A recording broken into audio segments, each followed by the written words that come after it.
आशुतोष शशांक शेखर चंद्रमौली चिदंबरा कोटि कोटि प्रणाम शंभो कोटि नमन दिगंबरा। श्री शिवाय नमस्तुभ्यम। दोस्तों, हर हर महादेव। आज की वीडियो में श्रावण माह के चौथे अध्याय की कथा का श्रवण करने जा रहे हैं। आपने कल 3 अध्याय की कथा सुनी, आज चतुर्थ अध्याय की कथा है। इसमें धारण, पारण, रुद्रवर्ती और माणिक्यवर्ती व्रत की विधि बताई गई है। प्रिय भक्तजनों, श्रावण माह का महीना जो है बहुत ही पवित्र होता है श्रावण मास, और 12 महीनों में यह बहुत श्रेष्ठ होता है भगवान भोलेनाथ की पूजा अर्चना करने के लिए।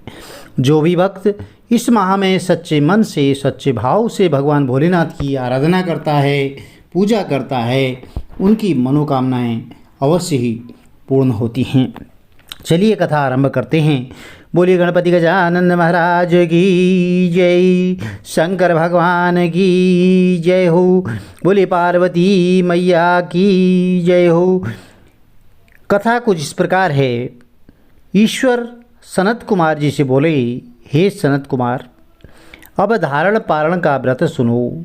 मास की पहली प्रतिपदा तिथि श्रावण शुक्ल प्रतिपदा को पुण्यवाचन करके धारण पारण व्रत का संकल्प करें। एक दिन धारण, दूसरे दिन पारण करें। धारण में उपवास, पारण में भोजन कहा गया है। व्रत करने वाला प्राणी मास की समाप्ति में उद्यापन करे। मास की समाप्ति में पुण्यवाचन कर आचार्य और अन्य ब्राह्मणों का वर्ण करे। शंकर पार्वती की सोने की प्रतिमा को घट के ऊपर स्थापित करके रात में भक्ति द्वारा अर्चन करे। कीर्तन आदि द्वारा जागरण करे। दूसरे दिन प्रातः अग्नि की स्थापना करके हवन करे। ओम त्र्यंबकम यजामहे सुगंधम पुष्टिवर्धनम उर्वारुकमयो वंदनान मृत्योर्मोक्षीयमामृतात्। इस मंत्र से तिल और चावल की आहुति दे। वामदेवाय विद्महे महादेवाय धीमहि तन्नो रुद्रः प्रचोदयात्। इससे घृत और चावल की आहुति, षडाक्षर मंत्र ओम नमः शिवाय से खीर की आहुति दे। फिर पूर्णाहुति करके शेष कार्य जो है समाप्त करे। ब्राह्मणों को भोजन करा करके आचार्य का अर्चन करे। हे महाभाग, इस प्रकार इस महाव्रत को करने से मनुष्य ब्रह्म हत्या आदि घोर पातकों से भी मुक्त हो जाता है। इसमें कोई संदेह नहीं है। हे मुने, अब आदरपूर्वक श्रावण मास में उपवास की विधि सुनो। सर्वप्रथम स्त्री या पुरुष प्रतिपदा तिथि को सुबह व्रत संकल्प करें। अमावस्या के दिन भगवान शिव का 16 उपचारों से पूजन करें। यथाशक्ति ब्राह्मणों को वस्त्र, अलंकार आदि से पूजन करके भोजन कराकर विदा करें। हे महामुनि, अब रुद्रवर्ती विधि को सावधान होकर के सुनो। यह संपूर्ण सिद्धियों को देने वाली है। रुई द्वारा निर्मित 11 बत्ती बनावें। यह बत्तियां ही रुद्रवर्ती नाम से जानी जाती हैं। श्रावण माह के प्रथम दिन विधिपूर्वक संकल्प करें। श्रावण मास में देवों के देव महादेव में भक्ति से उस गौरीश की 1,00,000 बत्ती से आरती करूँगा। इस प्रकार संकल्प करके रोज 1000 बत्ती द्वारा पूजा करें और समाप्ति पर 71,000 बत्ती से आरती करें, अथवा रोज 3000 बत्ती द्वारा आरती करें और अंतिम दिन 13,000 बत्ती से आरती करें, अथवा एक ही रोज 1,00,000 रुद्रवर्ती प्रज्वलित करें। फिर महादेव की पूजा कर कथा सुने। तो सनत कुमार बोले, हे देव, मुझ पर दया कर इस व्रत के प्रभाव और किसने इस व्रत को किया और इसकी उद्यापन विधि क्या है, यह सब विस्तार पूर्वक से बताएं। तो भगवान शिव ने सनत कुमार से कहा कि हे ब्रह्मपुत्र, आप अवश्य ही इस व्रत को सुने। यह रुद्रवर्ती व्रत महान पुण्यदायक है, संपूर्ण उपद्रवों का नाशक है, प्रीति, सौभाग्य, पुत्र, पौत्र और समृद्धि का वो देने वाला है। यह भगवान शंकर को अत्यंत प्रिय है और उत्तम शिवलोक को देने वाला है। इसकी पुरातन कथा कहते हैं, सुनो। क्षिप्रा नदी के किनारे उज्जैनी नाम की पुरी है और उस पुरी में सोना नाम वाली नाम की बहुत ही सुंदर वैश्या रहती है।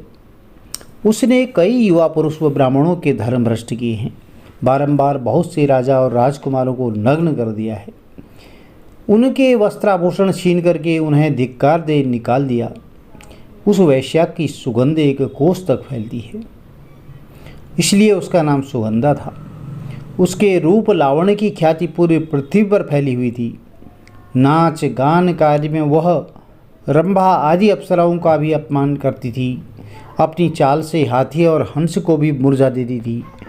एक दिन कौतुकवश वह वैश्या क्षिप्रा नदी के तट पर गई थी। वहाँ पर उसने सब और ऋषियों से युक्त क्षिप्रा नदी को देखा तो ऋषियों में कुछ जप में लीन, कुछ शिवार्चन में संलग्न, तो कुछ विष्णु अर्चन कर रहे थे।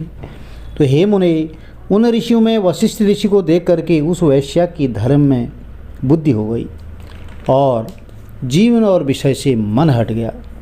तब उस वैश्या ने विवश होकर के मुनि व श्रेष्ठ वशिष्ठ को बारंबार प्रणाम कर सब पाप कर्मों के नाश का उपाय पूछा। तो तब दीनवत्सल वशिष्ठ मुनि ने उसके कर्मों को जान करके उस वैश्या से कहा कि हे बद्रे, तेरे पापों का नाश जिस पुण्य से होगा मैं वह सब बताता हूँ, एकाग्र चित्त होकर के सुनो। रुद्रवर्ती नामक एक व्रत महान पुण्य को देने वाला वह शिवप्रिय है। इस दुर्लभ व्रत को वाराणसी में जाकर के भक्तिपूर्वक करो। इस व्रत को करने से तेरी उत्तम गति होगी। यह सुन उस वैश्या का खजाना नौकर और मित्र को साथ कर काशीपुरी गई और वहाँ पर वशिष्ठ जी के अनुसार व्रत किया।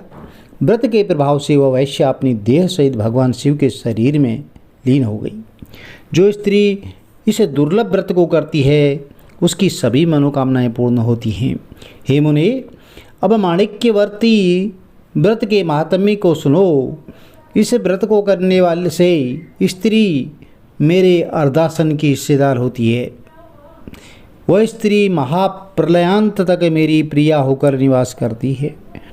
और व्रत पूर्ति के लिए इसकी उद्यापन विधि सुनो। सर्वप्रथम कलश स्थापित करके माता पार्वती और भगवान शिव की प्रतिमा स्थापित करें और शिव पार्वती की प्रतिमा सोने की तथा वृषभ की प्रतिमा चांदी की हो। विधि द्वारा जो है पूजन करके रात भर जागरण करें। प्रातःकाल स्नान करके आचार्य का वर्ण करें। 11 ब्राह्मणों के घी सहित पायस, खीर और बिल्वपत्र से हवन करें। हवन रुद्र सूक्त, रुद्र गायत्री या मूल मंत्र से करें।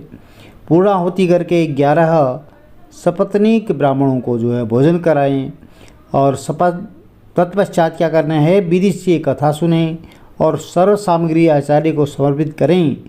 जो ऐसा करता है उसे 1000 अश्वमेध यज्ञ का फल प्राप्त होता है। तो प्रिय भक्तजनों, यह चतुर्थ अध्याय की कथा थी। यदि आपको कथा अच्छी लगी तो चैनल को लाइक करें, शेयर करें, सब्सक्राइब करें, साथ में बेल आइकन जरूर प्रेस कर दें जिससे आने वाली जो वीडियोज़ हैं उनकी नोटिफिकेशन आपको ठीक समय पर मिलती रहे। भगवान भोलेनाथ का आशीर्वाद, माता पार्वती का आशीर्वाद, गणपति गजानन महाराज का आशीर्वाद आपके परिवार में सदैव बना रहे। हर हर महादेव, जय माता दी। आपका दिन शुभ हो।